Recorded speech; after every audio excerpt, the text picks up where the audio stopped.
Good evening everyone, आप very good evening to all of you बच्चों। We are back with the electrical machine express और ये पहुंच गई है अपने अगले स्टेशन पे जिसका नाम है construction of three phase transformer. तो बेटा आज हम थ्री फेज के बारे में बात करेंगे इस पर्टिकुलर एपिसोड के अंदर और हम लोग देखेंगे थ्री फेज ट्रांसफॉर्मर कितनी टाइप के होते हैं, कैसे उन्हें कंस्ट्रक्ट किया जाता है, कैसे वो दिखते हैं। ये सारी बातें मैं आपको बताने वाला हूं इस वीडियो के अंदर। तो बेटा अब बनेगा मशीन आसान। तो चलिए यार स्टार्ट करते हैं आज की जर्नी, बट इससे पहले शुरुआत करें। Let me introduce my self. मैं हूं आपका होस्ट एंड दोस्त अंकित गोयल, जिसका गेट में 2 बार AIR 1 रहा है 2014 एंड 2018 के अंदर। इसके अलावा मुझे प्रेसिडेंट की तरफ से गोल्ड मेडल दिया गया in the year 2013 when I graduated from IIT। आज तक मैं 2 लाख से भी ज्यादा बच्चों को ट्रेन कर चुका हूं फॉर गेट एंड ESE और करेंटली मैं अनअकैडमी में एज अ डायरेक्टर वर्क कर रहा हूं फॉर गेट डिपार्टमेंट। अब मेरे बारे में ये सारी बातें बहुत से बच्चे जानते हैं, लेकिन क्या नहीं जानते हैं?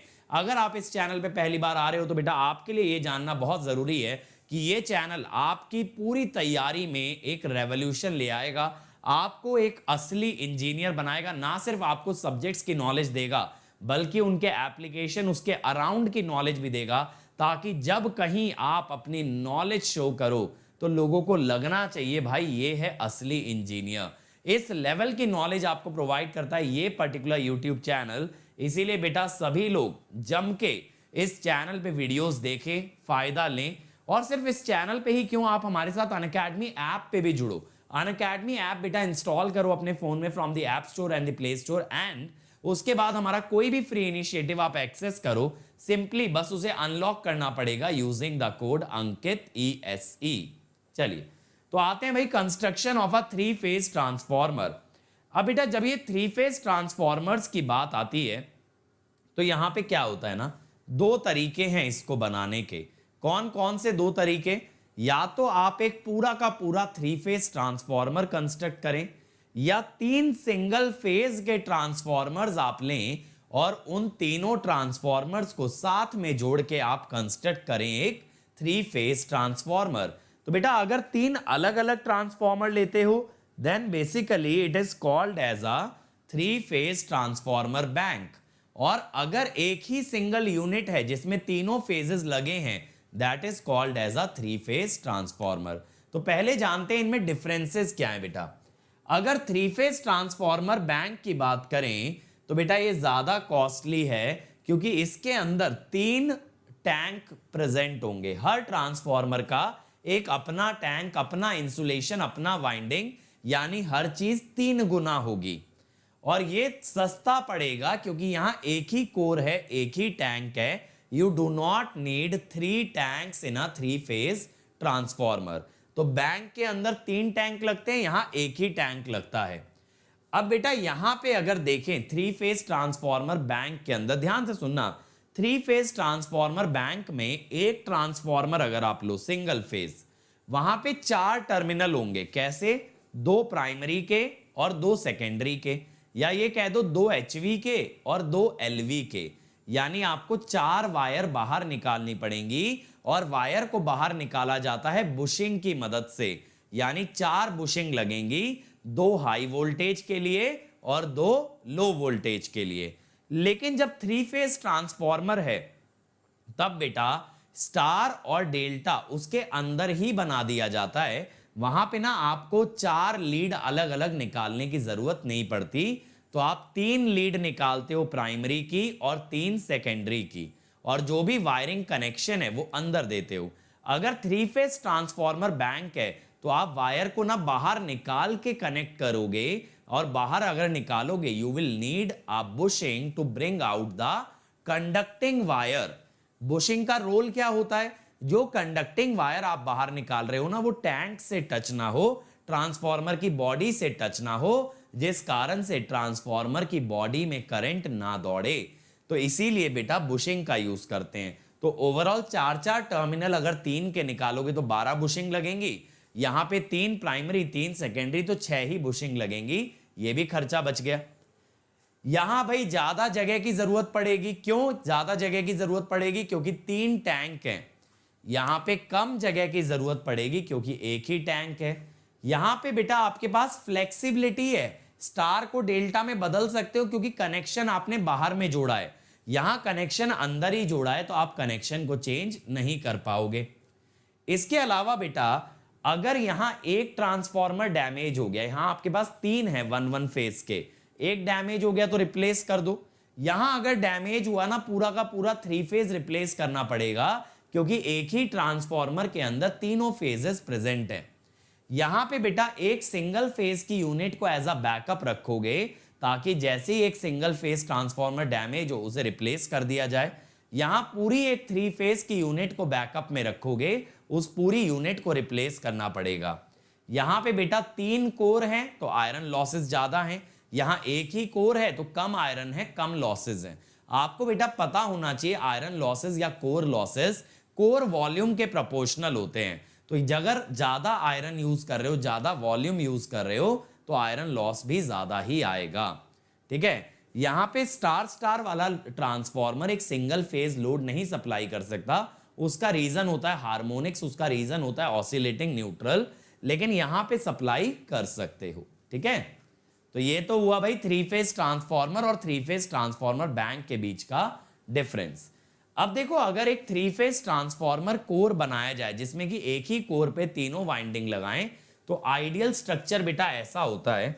इसके अंदर क्या होता है ना, ये जो तीनों लिम्स हैं जिसपे 3 वाइंडिंग है ना, इन तीनों लिम्स के बीच में भी 120 डिग्री का एंगल है। सर इससे क्या फायदा होता है? इससे बेटा तीनों फ्लक्स जो बनेंगे ना उनका रास्ता सिमेट्रिकल होगा। ठीक है, यहां पे क्या होगा, all flux will have symmetrical path, जिससे कि उन्हें बराबर रिलक्टेंस ऑफर होगी। All flux will have symmetrical path and hence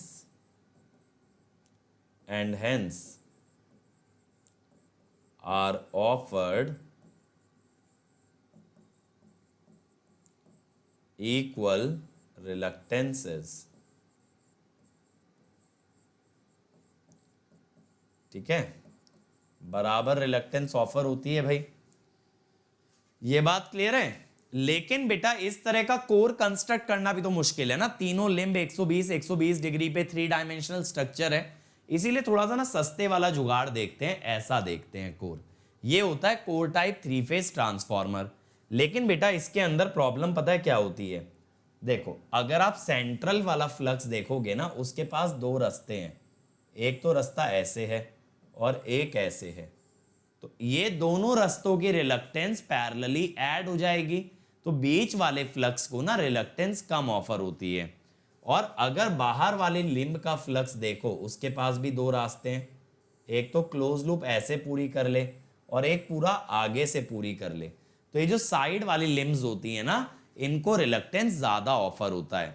तो बेटा यहां पे क्या हो रहा है ना, यहां पे reluctance for outer limbs is greater than reluctance for central limb। इस वजह से for same flux I mu is different। लेकिन बेटा I mu एक बहुत छोटा करंट होता है, तो हम कहते हैं चलो कोई बात नहीं, जाने दो, I mu में थोड़ा बहुत डिफरेंस आ रहा है तो चलेगा। लेकिन यहां इस कोर में ना कॉस्टिंग काफी बच जाती है, ये कोर आपको काफी सस्ता पड़ता है। और देखो इसका प्रैक्टिकल स्ट्रक्चर यहाँ पे इस इमेज के अंदर दिखाया भी है कि भाई यहाँ पे क्या होगा, 3 लिम्ब पे 3 वाइंडिंग आ गई, इसमें कॉन्सेंट्रिक वाइंडिंग का यूज करेंगे, यानी LV winding will lie inside the HV winding.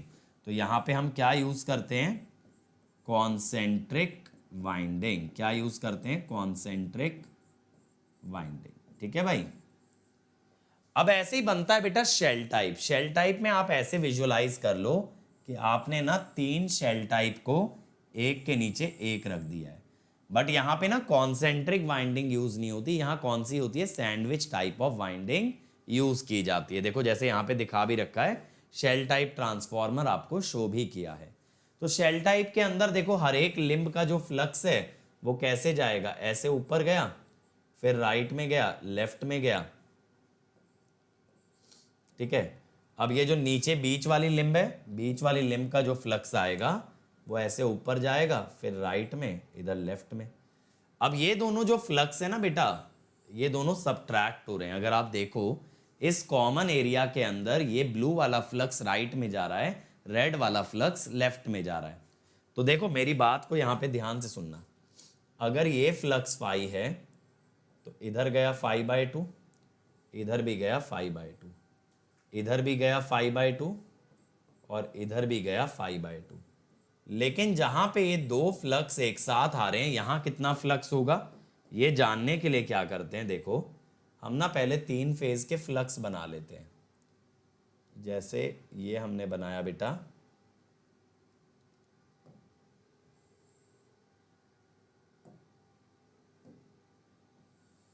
ये मैंने ना 3 फेज के फ्लक्स बना लिए। ऑब्वियसली 3 फेज के फ्लक्स 120 डिग्री पे आएंगे, फाई ए, फाई बी, फाई सी।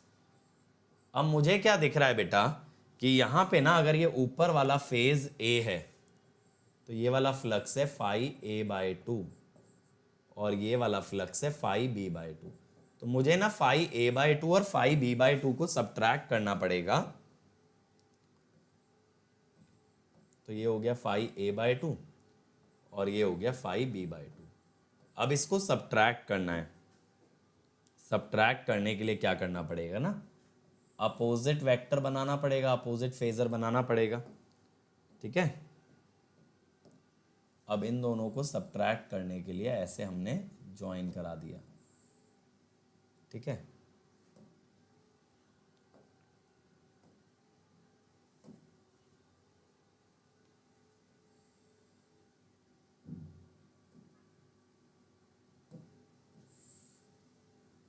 ये हो गया। तो देखो ये आ गया। अब बेटा जब कभी दो फेजर ना आपके 60 डिग्री पे नजर आए तो आप डायरेक्टली बोल देना रिजल्टेंट क्या होगा, √3 × 5/2, 0.8665। अब देखो मैं ये चाहता हूं कि जो मेरी फ्लक्स डेंसिटी है ना वो मटेरियल की मैक्सिमम वैल्यू पे रहे। मैं क्या चाहता हूं, जैसे BM मेरा रहे 1.6 टेस्ला फॉर CRGO, तभी तो मटेरियल तरीके से यूज हो रहा है ना पूरा। अब अगर आप B को सेम रखना चाहते हो तो यहाँ पे बेटा जहाँ पे फ्लक्स फाई है, अगर यहाँ एरिया A है तो जहाँ 5/2 है वहाँ A/2 और जहाँ 0.866 आया है वहाँ पे एरिया भी कितना होगा, 0.866A। फ्लक्स के अनुसार एरिया बदलना पड़ेगा। Flux is B × A। तो अगर आप B को सेम रखना चाहते हो तो जैसे जैसे आपका फ्लक्स बदला है वैसे वैसे आप एरिया को भी चेंज कर दो। तो ये शेल टाइप ट्रांसफार्मर की डिजाइनिंग में हमें ध्यान रखना होता है। ठीक है। तो मैं उम्मीद करता हूं 3 फेज ट्रांसफार्मर की कंस्ट्रक्शन आपको बेहतरीन तरीके से क्लियर हुई होगी, पूरा आइडिया लगा होगा कि कैसे इसकी डिजाइनिंग होती है। और बच्चों अगर आप मुझसे मशीन डिटेल में पढ़ना चाहते हो जल्दी से अनअकैडमी ज्वाइन कर लो। यहाँ पे बेटा आइकॉनिक चूज करना 2 इयर्स का, क्योंकि 2 इयर्स में मैक्सिमम एग्जाम क्रैक कर पाओगे। बहुत सारे PSU के, गेट का, ESE का सारे एग्जाम क्रैक हो पाएंगे। और आइकॉनिक में ना आपको एक पर्सनल कोच मिल जाएगा जो आपकी सारी क्वेरीज आंसर करेगा और आपको साथ लेके चलेगा। लेकिन बेटा अगर ये अमाउंट हैवी लग रहा है तो इसको पहले तो ये समझो it is an investment in your education. और ये अमाउंट अनअकैडमी को आप चाहे तो इंस्टॉलमेंट के फॉर्म में दे दो या अनअकैडमी आपको फाइनेंशियली भी मदद कर सकता है in the form of education loan. अगर फिर भी ना अफोर्ड कर पाओ then come to plus for 2 years. यहाँ पे 42,480 पड़ेगा, लेकिन ये अमाउंट आपको तभी ऑफर होगा जब आप कोड लगाते हो अंकित ESE। ये कोड आपको यार इमीडिएट 10% डिस्काउंट तो दिलाता ही है, साथ साथ मेरी पर्सनल गाइडेंस में ले आता है जिससे कि आप मेरे साथ सारी की सारी तैयारी करो। और बेटा ये तारीख याद रखें, हर संडे आपका कॉम्बैट होता है 8 तारीख, 15 तारीख। तो आप एनरोल कर लीजिए कॉम्बैट के अंदर, लिंक डिस्क्रिप्शन में गिवन है, कोड यूज कर लेना अंकित ESE। ठीक है। और मेरा मशीन्स का कोर्स चल रहा है भाई प्लस पे, जल्दी से जल्दी ज्वाइन हो जाओ। डेली 7 AM से 9 AM जा रही है क्लास और 10 AM से 12 नून। बहुत ही ताबड़तोड़ तरीके से मशीन कवर कर रहे हैं, 4 घंटे डेली। 2 PM में स्पेशल क्लास के अंदर बेटा PS बीमरा के क्वेश्चन लगवा रहा हूं आप लोगों को। इसके अलावा 5 PM मैं आप लोगों के डाउट्स भी आंसर कर रहा हूं। तो अगर मेरे साथ इतनी मेहनत करना चाहते हो, रैंक चाहते हो, तो जल्दी से जल्दी प्लस पे आ जाओ बेटा, एक्सट्रीम लेवल पे मेहनत करेंगे। और ये मेरी अनअकैडमी प्रोफाइल है, मुझे फॉलो कर लेना, यहाँ मुझे मैसेज कर सकते हो। This is my Telegram channel to stay connected with me. So thank you everyone. Video अच्छा लगा हो तो लाइक और शेयर जरूर करें, चैनल को सब्सक्राइब करें अगर अब तक नहीं किया है, और कमेंट करना वीडियो कैसा लगा। इसी तरह के और वीडियोस मैं आपके लिए लाता रहूंगा। तब तक ऐसे ही आग लगाते रहो, मचाते रहो। Let's crack it.